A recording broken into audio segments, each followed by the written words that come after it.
Madrid nagbigay ng pahayag sa naging reaksyon ni Sue Ramirez at Christine Reyes sa MMFF Awards na natanggap.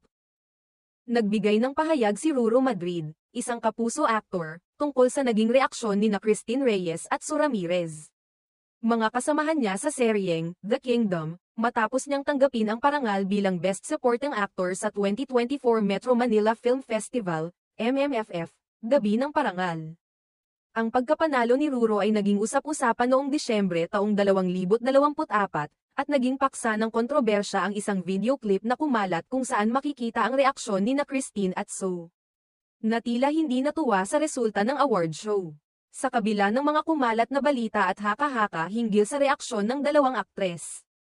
Sinabi ni Ruru sa isang episode ng OG Diaz Inspires, noong 14 ng Pebrero na hindi siya nakaramdam ng anumang sama ng loob mula sa mga nasabing reaksyon. Ayon kay Ruru, noong makita niya